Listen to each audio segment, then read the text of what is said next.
আমাৰ নেশ্যনেলি যেতিয়া আমি এক থাকোঁ এটা সমাজত যেতিয়া আমি থাকোঁ আৰু এটা নেশ্যন নাগৰিক হিচাপে নেশ্যনেল ইণ্টিগ্ৰেশ্যনৰ কাৰণে মই ভাবোঁ ইউনিফৰ্ম চিভিল কোড আমাৰ সমাজ ব্যৱস্থাৰ আটাইতকৈ এই ল'টো যেতিয়া হেৰি হ'ব এইটো আমাৰ ক্ষেত্ৰত ইউনিফৰ্ম চিভিল কোডটো হোৱাৰ লগে লগে মই ভাবোঁ আমাৰ এটা সুন্দৰ এটা পৰিৱেশ এটা হ'ব আৰু আমাৰ সদায় আমাৰ ল'ৰ মাজত এটা কনফ্লিক্ট হয় আৰে আমি এটা দেশৰ নাগৰিক এটা ল'ত হিন্দু ছেকশ্যনৰ কাৰণে এটা ল' মুছলিম ছেকশ্যনৰ কাৰণে বেলেগ এটা ল' এইটো কেনেকৈ হ'ব আৰু এই যে ল'ত যিটো কনফ্লিক্ট যিটো মই ভাবোঁ এই কনফিউশ্যনটো আমাৰ ইউনিফৰ্ম চিভিল কোড হোৱাৰ লগে লগে আমাৰ গোটেইটো হেৰি হৈ যাব দেশত ক'তো মই দেখা নাই এনেকুৱা ছেকুলাৰ বহুতখিনি কাণ্ট্ৰি আছে ছেকুলাৰ বহুতখিনি কাণ্ট্ৰিত কিন্তু হেৰিয়া নাই UCC নাই কিন্তু হিন্দুস্তান ভাৰতবৰ্ষত UCC লাগিব পাৰ্চনেল ল' বোৰ্ড লাগিব ৱাকফ বোৰ্ড লাগিব ট্ৰিপুল তালাক লাগিব মাদ্ৰাছা লাগিব এই যিবোৰ এটা মানসিকতা এই মানসিকতা পৰিৱৰ্তন কৰিব লাগিব নেশ্যনেল ইণ্টিগ্ৰেশ্যনৰ কাৰণে একে সমাজ যদি আপুনি কৈ থাকে আৰু সমাজ ব্যৱস্থা একে আমাৰ আইন সমানে আমাৰ প্ৰত্যেকৰ কাৰণে একে আইন হ'ব লাগে যদি প্ৰত্যেকৰ কাৰণে যদি একে আইন হ'ব লাগে তেনেহ'লেতো UCCখন লাগু হ'ব লাগে একে লাগে যে আমি আপোনালোকে ছেকুলাৰ কাণ্ট্ৰি কৈ থাকে আমি মানিছোঁ ছেকুলাৰ কাণ্ট্ৰি আমি ছেকুলাৰ কাণ্ট্ৰি আগতে মানিছিলোঁ সংবিধানত কৈছে এতিয়া টু ছেকুলাৰ হ'ব এতিয়া দুইফালে নহ'ব আৰু যে UCC দি কেনে এটা সম্প্ৰদায়ৰ কাৰণে কিবা পাৰ্চনেল ল' বোৰ্ড কিবা 4টা বিয়া পাতিব পাৰে UCC দি কেনে আপোনালোকে কৈ থাকিব যে জমিৰ ক্ষেত্ৰত যেতিয়া বাটোৱাৰা হ'ব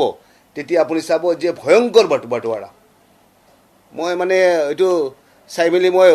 অভিভূত হৈ গৈছোঁ ভাই কি কথা এইবিলাক কথা আমি আগতে জনা নাছিলোঁ আৰু এতিয়া দেখিলোঁ যে আপোনাৰ দেউতা আপোনাৰ 2 ভাই আপোনাৰ দেউতাৰ নামত সম্পত্তিটো আছে আপুনি 3 ভাই আছে 3 ভাইৰ সন্তান আছে 3টা সন্তান আছে আপুনি এজন ভাই হয় আপুনি দুখাই গ'ল আৰু আপুনি দুখাই যোৱাৰ পিছতে আপোনাৰ দেউতাই এই আপোনাৰ কেঁচুৱা যিকেইটা আছে বাচ্চা যিকেইটা আছে সেইকেইটা সম্পত্তি নিদিব আৰু বাকী 2 ভাইয়ে সম্পত্তি দিব ভাইয়ে সম্পত্তি পাব ল'ৰাবিলাক সন্তানে সম্পত্তি পাব কিন্তু আপোনাৰ এজন সন্তান মৰিলে তাৰ ল'ৰা ছোৱালী কিন্তু এই তেওঁৰ ঘৈণীকে কিন্তু হেৰিটো নাপায় এই অধিকাৰটো নাপায় সেইটো কাৰণে মই ভাবোঁ এইটোৰ ক্ষেত্ৰত আমাৰ সমাজ ব্যৱস্থাতো বহুতখিনি মানুহ আছে যে এমং ইছলাম ধৰ্মাৱলম্বী যে সিহঁতে বিচাৰে UCCখন লাগু হওক আৰু মই ভাবোঁ যে যদি আপোনালোকে প্ৰত্যেকক সমান কৈ থাকে সমান অধিকাৰৰ কথা কৈ থাকে অৰুণোদয় আপোনালোকক সমান লাগে মহিলা উদ্যমিতা সমান লাগে CM ত্ৰিপুলে সমান লাগে সব অধিকাৰ যদি সমান লাগে তো আইনটোও সমান হ'ব লাগিব আইনটোতো আৰু বেলেগ হ'ব নোৱাৰিব এইটো কাৰণে মই ভাবোঁ আমাৰ মুখ্যমন্ত্ৰী যিটো এটা পদক্ষেপ এই যে চিন্তা চৰ্চা ভাৰতবৰ্ষৰ বুকুত আপুনি চাব যেনেকুৱা বহুতখিনি আইন প্ৰণয়ন কৰিলে আমাৰ মুখ্যমন্ত্ৰী একপিনে আপুনি চাই যদি তেনেহ'লে আপুনি চাব যে ডিৰেক্ট ৰিক্ৰুটমেণ্ট কমিশ্যন আপুনি একপিনে চাই যদি পঞ্চায়ত ব্যৱস্থা আপোনাৰ পঞ্চায়ত ব্যৱস্থাৰ বিল এখন আনি কিনে পঞ্চায়তৰ ব্যৱস্থা আৰু সুদৃঢ় কৰিলে মিউনিচিপালিটিৰ ক্ষেত্ৰত আনিলে চাফাই কৰ্মীৰ কাৰণে আনিলে সেইকেইটা হৈছে যে সামাজিক এটা আমাৰ মানে ডেভেলপমেণ্টৰ কাৰণে এইটো এটা পদক্ষেপ আৰু সমাজখনত যাতে এটা সুদৃঢ় সমাজ যাতে আমাৰ সমাজখনত যাতে মানুহৰ যাতে ছেফটি ছিকিউৰিটি এটা ভাল এটা পৰিৱেশ থাকে তাৰ কাৰণে আপুনি দেখিব মাদ্ৰাছা ৰিপিলিং বিল কেটেল প্ৰিজাৰ্ভেশ্যন বিল আপুনি চাব যে পলিগেমি বিল আনিছে এতিয়া UCC অনা হ'ব এতিয়া আপুনি আমাৰ লেণ্ডৰ ক্ষেত্ৰত আমাৰ এটা বেলেগে জমি কিনা বেচা কৰিব নোৱাৰিব এই বিভিন্ন ক্ষেত্ৰত মুখ্যমন্ত্ৰীৰ যিটো এটা পজিটিভনেছ মুখ্যমন্ত্ৰীৰ যিটো এটা মানে সমাজৰ প্ৰতি যিটো এটা দায়বদ্ধতা এই আইনৰ যোগেদি আমি এইখিনি বস্তু গম পাওঁ তাৰ কাৰণে আজিৰ দিনত যে UCCখন অনাৰ লগে লগে আমি প্ৰত্যেকে এটা সমান অধিকাৰ তেতিয়া বিধানসভাত ক'ব পাৰিব যে নাই আমাৰ সমান অধিকাৰ লাগে সামাজিক মানে কি সামাজিকভাৱে সাজু নহয় মানে কি যে বুজিয়েই নাপায় ন তো এইটো সঁচাই কৈছে আৰু যে এই যে UCCখনত কি আছে UCCখনততো বেলেগ নাই শিক্ষা দীক্ষাৰ কথা আছে নেকি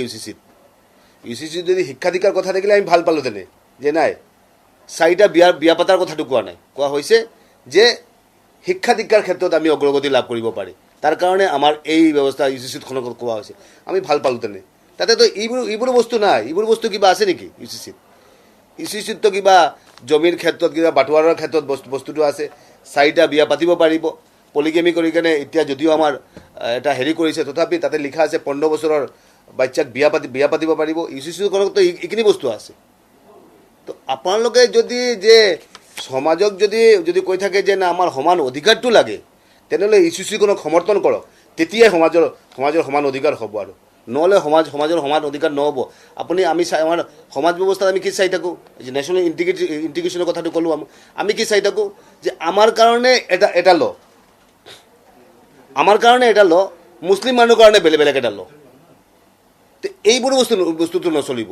আজি যদি ভাৰত চৰকাৰ আৰু আমাৰ অসমৰ চৰকাৰ যিটো আছে আমাৰ উদ্দেশ্য একেই আমাৰ সবকা বিকাশ সবকা সাথ আমি কৈ থাকোঁ আৰু না কৈ নাথাকোঁ আৰু কৈ থাকোঁ আৰু সবকা বিকাশ সবকা সাথ হয় যদি তেনেহ'লে এইটো কৰিব লাগিব ইমপ্লিমেণ্ট কৰিব লাগিব চাওক ট্ৰাইবেলখিনিৰ এটা সিহঁতৰ এটা অতীত এটা ইতিহাস এটা আছে আৰু ট্ৰাইবেলৰ আজিৰ নহয় আৰু ট্ৰাইবেল মানুহখিনিতো আজিৰ মানুহ নহয় ট্ৰাইবেল মানুহখিনি আমাৰ সমাজখন আমাৰ দেশৰ আমাৰ টোটেল হেৰিয়াখন সিহঁতে আহি কেনে আমাৰ সমাজ ব্যৱস্থাটো হেৰি কৰিলে যিবোৰো মানুহে আমাৰ সমাজ ব্যৱস্থাখন এখন দৃঢ় সমাজ ব্যৱস্থা কৰাৰ কাৰণে সিহঁতৰ যিটো অৰিহণা এইটো আমি অস্বীকাৰ কৰিব নোৱাৰি এতিয়া মুছলিম মানুহে যদি ট্ৰাইবেল মানুহৰ লগত যদি কিবা সিহঁতে যদি কম্পিটিশ্যন কৰিব বিচাৰে তেনেহ'লে হ'ব নেকি কওকচোন হা আমিতো আমাৰ এক্সট্ৰা লাগে বুলি কোৱা নাই আৰু আমি কৈছোঁ নেকি যে হিন্দু মানুহৰ কিবা এই আইনৰ যোগেদি যে সিহঁতে মছজিদত নমাজ পঢ়িব নোৱাৰিব এইবোৰ কথা কোৱা হৈছে নেকি তেনেহ'লে সিহঁতে ধৰ্মীয় কিয় কৈ থাকে আৰু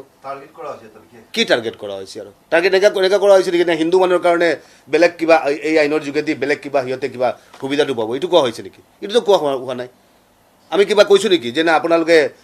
মছজিদত 5 বক্ত নমাজ পঢ়িব নোৱাৰিব এতিয়া 3 বক্ত নমাজ পঢ়িব পাৰিব আপোনালোকে আমি কৈছোঁ নেকি আমিতো এইবোৰ বস্তু কোৱা নাই ধৰ্মীয়খিনি আমি ৰিলেক্স কৰি দিছোঁ আৰু ধৰ্মীয়খিনি আমাৰ মুখ্যমন্ত্ৰীয়ে কৈছে যে ধৰ্মীয়খিনি প্ৰত্যেকৰ আমাৰ সংবিধানক অধিকাৰ যিটো আছে ধৰ্মীয়খিনি ঠিকে থাকিব কিন্তু আমাৰ এই যিবোৰ ৰিফৰ্মেশ্যন এই ৰিফৰ্মেশ্যনখিনি লাগিব আৰু এই ক্ষেত্ৰত মই ভাবোঁ প্ৰত্যেকৰ এটা পজিটিভনেছ লাগিব তেওঁৰ এটাই কথা আৰু মই নাজানো তেওঁ কি এজেণ্ডা লৈ ফুৰি থাকে আৰু তেওঁতো কৈ থাকে আৰু সমান অধিকাৰ কিবা সম অধিকাৰ তেওঁ কিবা হেৰি হ'লে ইভিকশ্যন হ'লে সিহঁতো যাই কেনে বিৰাট মৰম দেখায় আৰু তেখেতে মৰম দেখাই থাকে নহয় জানো এই যে এই মৰমটো যাতে UCC-খন যাতে নহয় যাতে তাৰ কাৰণেতো এইটো মৰম